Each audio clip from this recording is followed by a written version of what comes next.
Thanks for watching. Don't forget to like, comment, share and subscribe to Mufti Tariq Masood, famous scholar.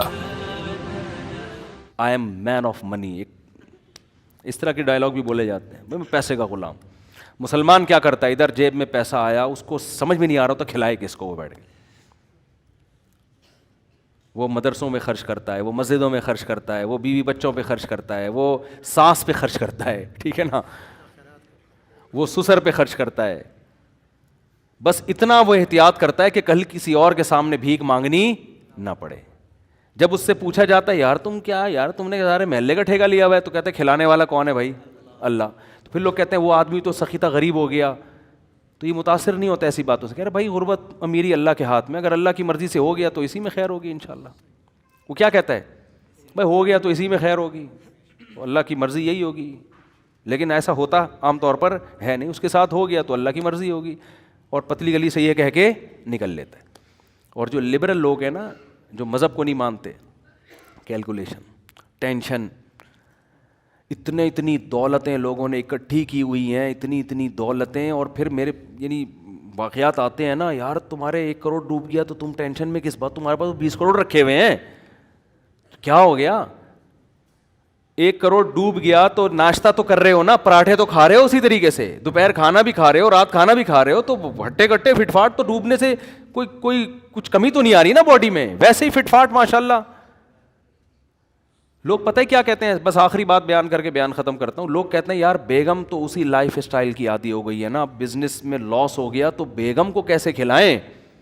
ये बहुत बड़ा मसला है married आदमी के लिए कि कारोबार में लॉस हो गया है, हमारा अब लाइफ स्टाइल को अब थोड़ा सा नीचे आ गया, बच्चे उसी के आदी हो चुके हैं, अब मैं वैसा खिला नहीं सकता, अब टेंशन हो रही है। कोई टेंशन लेने की ज़रूरत नहीं, बेगम साहब को बता दें, बेगम साहब मैं ये खिला सकता हूँ, आपने रहना है रहें, नहीं तो पतली गली से। भाई अब मैं चोरी तो नहीं करूँगा ना, रिस्क किसके हाथ में, अल्लाह के हाथ में। मेरी जो मेहनत है वो मैं कर रहा हूँ भाई, मुझसे जो हो सक रहा है वो मैं नहीं कर रहा होता, फिर ताने भी बनते हैं, फिर खुला भी बनता है, फिर तलाक भी बनती है, फिर चित्रौल भी बनते हैं, सब कुछ बनता है, सालों से पिटवाना भी बनता है। लेकिन मेरे बस में नहीं है, रिस्क अल्लाह के हाथ में है। तो ये है, तो मैं भी सूखी रोटी खा रहा हूँ, और हमारे नबी भी जो है ना फाका होता है तो हम भी फाका, आज पीर के दिन रोज़ा रखते हैं, तो ये तुम भी शहरी में 2 पापे खा लेना, मैं भी खा लूँगा। या तो मैं बाहर पैसे खा के बाहर जो है ना मैं लग्जरी लाइफ गुजार रहा होता, घर में तो मैं फाकों में रखा होता, फिर तो बात है। लेकिन जब ये इससे ज़्यादा मेरे बस में नहीं है। अब क्या होता है कि बेगम जाएगी, बच्चे कहेंगे ऐसे होगा, तो बोलो भाई मैंने अल्लाह के लिए पैदा हुआ, बीवी बच्चों के लिए मैं पैदा हुआ ही नहीं। Both are made for each other है ही नहीं, ये जुमला ही गलत था, ये मैंने तुम्हें सिर्फ पटाने के लिए कहा था शादी के मौके पे। ये पटाने के लिए कहते हैं ना, we both are made for each other. वो भी कहती है, वो क्या एक बड़ा अच्छा सा जुमला है, खैर वो भी कहती है हम भी इसीलिए बने हैं। तो बेगम वो तो पटाने के लिए बना था, लेकिन मैं अल्लाह के लिए बनाऊं, मुझे अल्लाह को खुश करना है। अल्लाह ने कहा इन चीज़ों में टेंशन ना लो, टेंशन सिर्फ आखिरत की रखो, इसके अलावा बेगम मेरे वैसे ही सर के बाल ख़त्म हो चुके हैं, टेंशन लेने की उम्र नहीं है। जो खिला दिया पिला दिया उस पर अल्लाह का शुक्र अदा करो, इसी में गुजारा करना है तो करो, वरना आप पतली गली से जा सकती हैं। शरीफ ख़ानदान की अच्छी होगी गुजारा करेगी, नहीं होगी तो चली जाएगी, तो खुशी खुशी। लोग कहते हैं फिर लोग ताना देंगे, अबे तो भाई लोगों की परवाह बिल्कुल ना करो। 100 साल पहले बहुत से लोग ऐसे थे जिनको बड़ी गंदी गंदी गालियाँ पड़ा करती थीं, गालियाँ देने वाले भी कब्रों में, और जिनको दी जा रही थी वो भी कहाँ।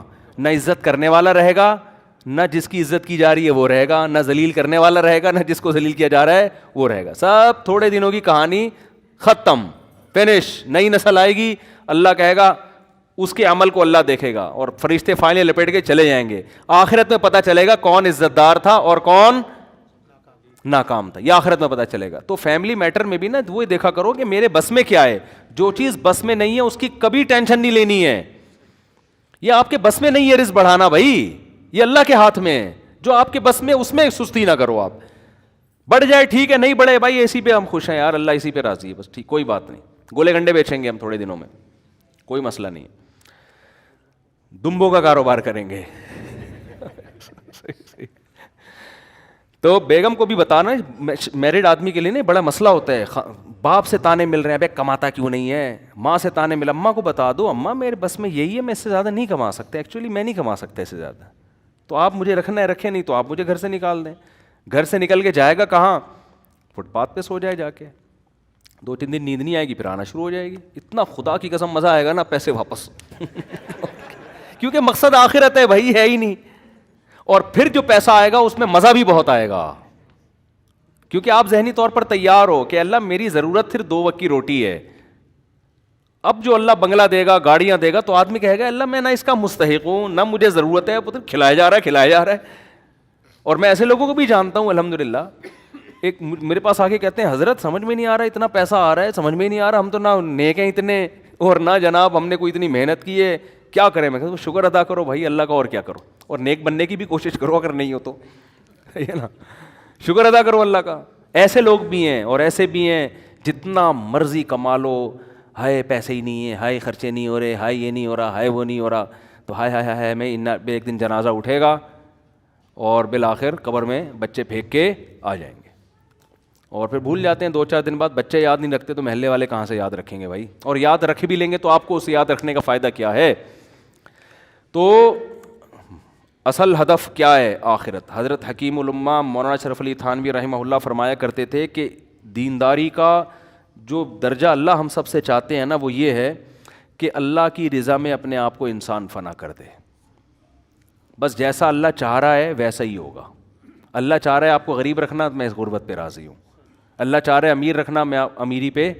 حضرت حسن بڑے مالدار تھے, بہت دولت تھی, تو کسی نے ان سے کہا کہ نبی صلی اللہ علیہ وسلم تو غریب تھے, آپ کے نانا, آپ کے پاس اتنی دولت. انہوں نے کہا اللہ اگر دولت چاہ رہا ہے تو میں اس پہ راضی ہوں. ٹھیک ہے نا. بعض لوگ خام خامے تکلف کرتے ہیں نا, ایکچولی میرے پاس اتنا پیسہ آ گیا, اتنی ٹینشن ہے مجھے, میں تو غربت کی زندگی لیکن کیا کروں, لوگ ہدیے دے کے چلے جاتے ہیں تو بالآخر مجھے نہاری مغز ڈال کے کھانی پڑ جاتی ہے. آئی بات سمجھ میں؟